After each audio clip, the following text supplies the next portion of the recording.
Good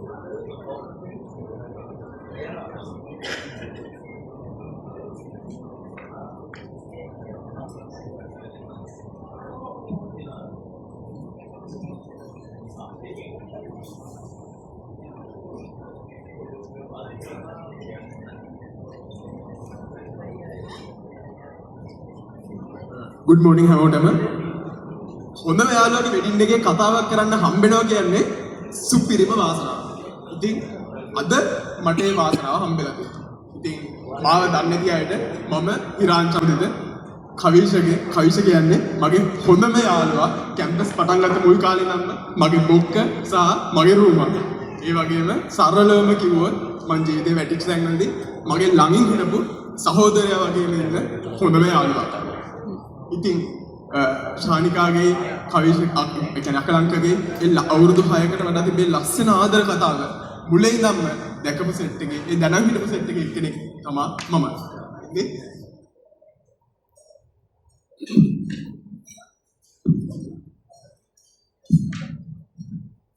Good morning හැමෝටම. මාව හඳුන්වලා දෙන්නම් මම නවින්ද දිල්හාරා.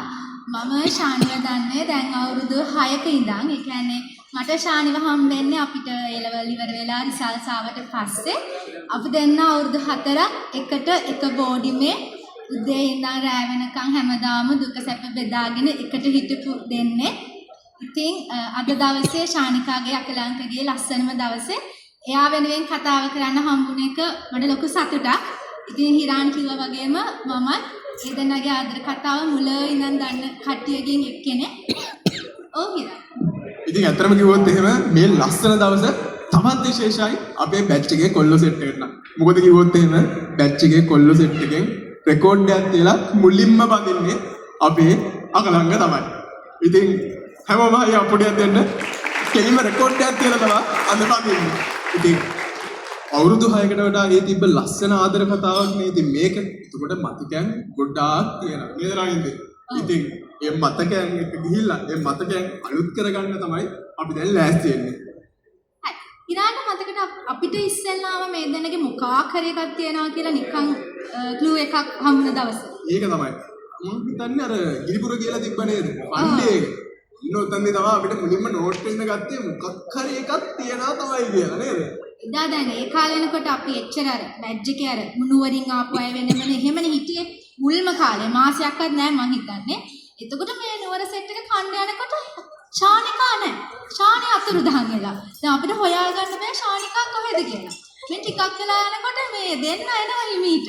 අර එහෙම මොකුත් නෑ නිකන් දෙන්න ඇවිදගෙන එනවා. බැරින්න අකලංක එක්කන් ගිහලා ශානිව කන්න අරන් දෙන්න කියලා. ඒක තමයි අපි තකලංග හොයද්දි කිසිං වෙලා ඔය තියෙන්න ගිහිල්ලා දෙන්නේ.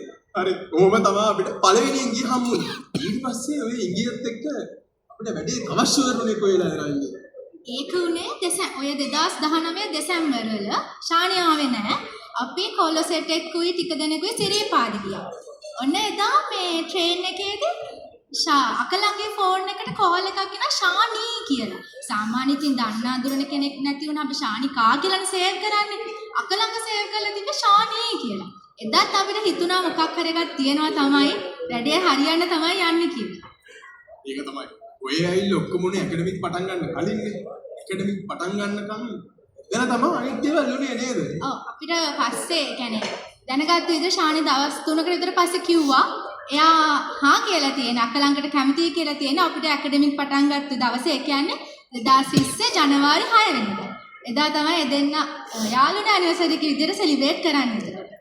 නමින්ද දන්නවද ඔය මේ මුලින්ම කාලේ තමයි ලස්සන සිදුවීමක් වෙලා තියෙනවා. ඒ තමයි අකලංකගේ බර්ත්ඩේ එක ආවනේ. මුලින්ම කාලේ දැන් යාළු වෙච්ච මුල ඔන්න එනවා බර්ත්ඩේ එක. හරිද?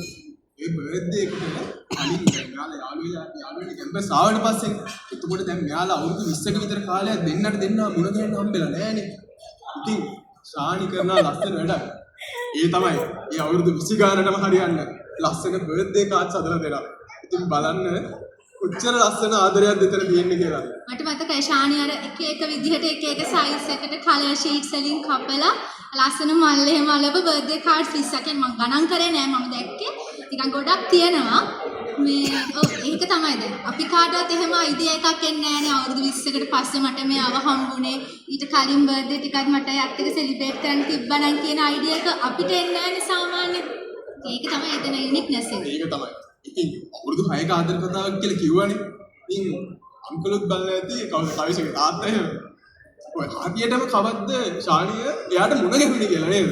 දැන් හිතන් ඇත්ත ගිය අවුරුද්දේ හම්බුණා කියලා. ඒ වුණාට අවින්ද හරියට කවද්ද හම්බුනේ? අංකල්ට මතකද දන්නේ අපිට මොකක් හරි ප්‍රැක්ටිස් එකක් මම හිතන්නේ ස්පෝර්ට්ස් ෆියස්ටා ප්‍රැක්ටිස් දවසක ශානිවයි මාවයි ඩ්‍රොප් කරන්න කියලා අකලංක අපි දෙන්නම කැම්පස් එකේ BOC බෑන්ක් එක ඉස්සරහින් තමයි නැග්ගේ වාහනේට. එදා අකලංක ඉස්සෙල්ලා මාව අඳුනනවා. ශානිව ඉස්සෙල්ලාම අඳුනලා දෙන්න බෑනේ. ඉස්සෙල්ලා මාව තමයි අඳුන දුන්නේ. තාත්තා මේ නවින්දි නුවර ඉඳන් ආවේ. ඊට පස්සේ මම අඳුනගත්ත තාත්තා මේ ශානිකා නවින්දිලගේ බෝඩි මේ තමයි ඉන්නේ. අංකල්ට මතකද දන්නේ ඔක්කොම 2020 මාර්තු වගේ දුන්නේ. අංකල්ට ලාවට මතකයිදත් මම හිනාවක් ගියා. ඕව තමයි අපේ කවිසගේ ටිකේ මොලේ අංකල්.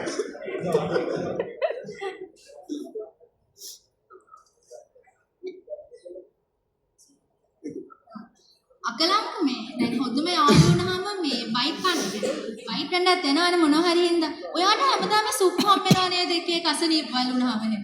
මාර වැඩේ නෑ ඒක එහෙමනේ ආ දන්නාද ඒ කියන්නේ මේ ශානිට අසනීපෙන දවස්වලට මටත් අසනීප වෙනවා. එයාට හිංගිරිසාවක් ඇදෙනවනේ, උණක් ඇදෙනවනේ, කැස්සක් ආවත් මාරඩ කියන මටත් ඇදෙනවා. මේකයි වැඩේ. පොදු යාළුවා නා මෙයා ගෙදරට කියන්න දුන්නාම ටොකිය සෙට් වෙන්නේ මට තමයි ඒක. ඒ ගෙදරට කතා කරලා දැන් කියන්නත් දෙපේ ශානිට කැම වෙලා තියෙනවා. ඔය කඩ ගන්න මේ වෙලාවට දෙන්න බෑනේ. ඊට හැදුවා. ඉතින් අම්මට කතා කරලා ගෙනා අම්මේ ඉරාන්ට අසනීපයි සුප් එකක් කරලා දෙන්න පුළුවන්ද කියලා අහනවා. මාව දාන්න බිල්ලට අහු වෙන්නේ. හැබැයි මේ විදියට තමයි ලස්සනට ආදරේ කවිෂ ශානිය බලාගත්තේ. ඒ වගේම අකලංක පොඩ්ඩක් දැන් ශානි ගැන බය වෙන කෙනෙක්. මාර කැරී. ඒ කියන්නේ දැන් බෝඩි එකේ ඉන්නකොට ශානි අකලංකයි කියන්නේ බැච් එක හැමෝම දන්න සාමාන්‍ය ඒසියෙන් කෝල් කරන්න පුළුවන් දෙන්නෙක් නෙමෙයි. ෆෝන් ආන්සර් කරන හරිම අඩුයි. මේක පාර ආන්සර් කරනවා. ද ශානි සාමාන්‍ය වයිබ්‍රේට් හරි සයිලන්ට් හරි දාගෙන තමයි ඉන්නේ ගොඩක් වෙලාවට. දෙපාරක් රින් කළා හරි ගියේ නැත්නම් අනිත් පැත්තට මට කෝල් එකක් එනවා. නවී ශානි කොහෙද? ඒ කියන්නේ පොඩ්ඩ මිස් වෙන ගමන් චුට්ටක් නැත්නම් හොයනවා. ඉතින් ශානි කියන්නේ හරිම කැරින් අපලංකේ යතින් බැලුවා. ඉතින් මේ වගේ ලස්සන ආදර කතාවක ඊළඟ ස්ටෙප් එක තමයි අද අපි දකින්නේ. ඉතින් ඔය මතකයන් ඔක්කොම එක්ක අපි බලමු මේ මතකයන් කොයි වගේද කියලා පුංචි වීඩියෝ එකක්.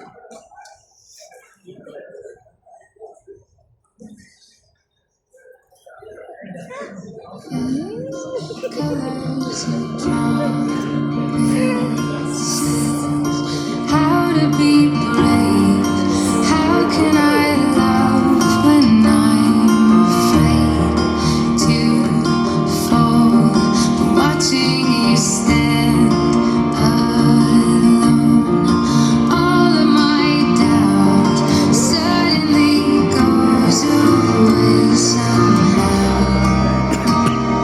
One step closer. I've died every day waiting for you, darling. Don't be afraid. I have loved you for 1,000 years. I love you for 1,000